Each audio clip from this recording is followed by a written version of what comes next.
Hello SME owners, நம்ம இந்த HR டைம்ஸில் நம்ம ஆர்கனைசேஷனில் இருக்கக்கூடிய சேலஞ்சஸும் எம்ப்ளாயீஸோட சேலஞ்சஸை பற்றியும் ஒரு லீடர்ஷிப்பில் நடக்கக்கூடிய மாற்றங்களை பற்றியும் வேரியஸ் டாப்பிக்கில் பேசிகிட்ருக்கோம்.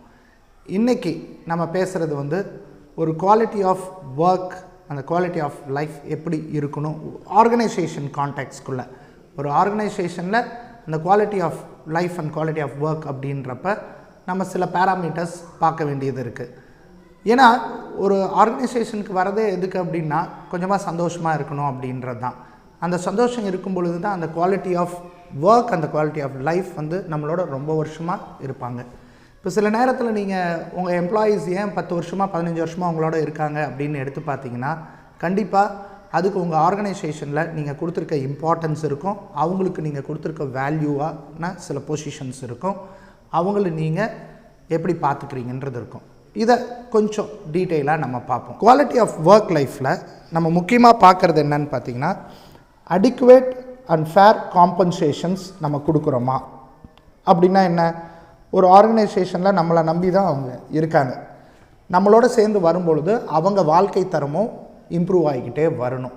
அதுக்கான விஷயங்கள் நம்ம அவங்களுக்கு ஏற்படுத்தி கொடுக்குறோமா? Safety and health working condition, இது ரொம்ப முக்கியம். வேலை செய்கிற இடம் பார்த்திங்கன்னா சேஃபாகவும் இருக்கணும், அவங்க அந்த ஒர்க்கிங் கண்டிஷன்ஸ் கண்டியூசிவாக இருக்கணும். ரொம்ப கிராம்ப்டாக ஏரே இல்லாமல், இன்னும் சேஃப்டின்றப்ப நிறைய நம்ம அந்த அப்யூஸ் ஆஸ்பெக்டை பற்றியும் அதில் பேசுகிறோம். ஒரு த்ரெட்டனிங் இல்லாமல் இருக்கிறது, இதெல்லாமே இருக்கான்றது பார்க்குறது தான் இந்த safety healthy working condition. Security and growth opportunity. செக்யூரிட்டினா என்னென்னா எம்ப்ளாய்மெண்ட்டில் அவங்களுக்கு அந்த பயம் இருக்கக்கூடாது, நாளைக்கே நம்மளை தூக்கிடுவாங்களா அப்படின்றது இருக்கக்கூடாது.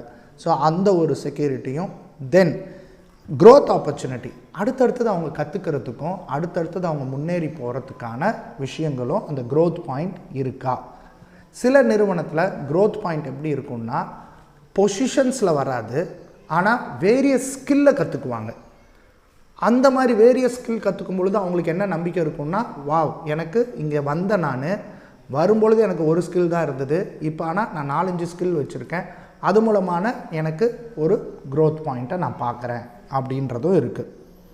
Opportunity to use develop creativity, எனக்கு ஒரு கற்பனை திறன் இருக்குது, வித்தியாசமாக யோசிக்கிற ஒரு திறன் இருக்குது, ஆனால் அதை பயன்படுத்துறதுக்கு இல்லாமல் இருந்துச்சுன்னா அதுவே ஃப்ரஸ்ட்ரேட் ஆகும்.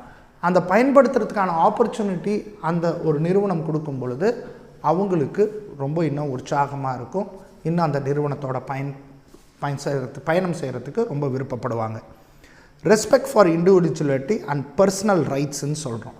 கண்டிப்பாக ரெஸ்பெக்ட் அப்படின்றது அது எந்த வேலையை செய்கிறாங்க, அவங்க என்ன பொசிஷனில் இருக்காங்கன்றது இல்லை, அவங்களுக்கு கொடுக்க வேண்டிய மரியாதை, அந்த சுயமரியாதையை நம்ம தரோமா, இல்லை எப்போ பார்த்தாலும் அவங்களுக்கு அது த்ரெட்டனிங்காக இருக்கா அப்படின்னு இருந்தால் அது நல்ல இல்லை. பட் அந்த ரெஸ்பெக்டும் அவங்களுக்கான பர்சனல் ரைட்ஸ், அந்த பர்சனல் ரைட்ஸுன்றப்ப நம்ம என்ன சொல்கிறோம், அவங்க சில விஷயத்தை சொல்கிறதுக்கு கூட என்ன இருக்காதுன்னா இடம் இருக்காது. அந்த மாதிரிலாம் இருந்துச்சுன்னு வச்சுக்கோங்களேன், கண்டிப்பாக நிறுவனத்தை விட்டு அவங்க போகிறதுக்கான வாய்ப்புகள் அதிகமாக இருக்கும். அடுத்தது ஒர்க் அண்ட் ஃபேமிலி லைஃப்.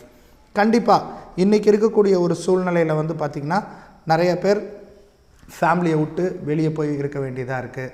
அப்படி இருக்கும் பொழுது அந்த ஃபேமிலிக்கான விஷயத்தையும் அந்த ஒர்க்குக்கான விஷயத்தையும் அவங்களுக்கு எளிமைப்படுத்தி கொடுக்குறோமா, அதுக்கான சிச்சுவேஷன்ஸை ஏற்படுத்தி கொடுக்குறோமான்றதெல்லாம் நான் பேசியிருக்கிறது சில க்ரைட்டீரியா இந்த குவாலிட்டி ஆஃப் ஒர்க் லைஃப்பில் வருது.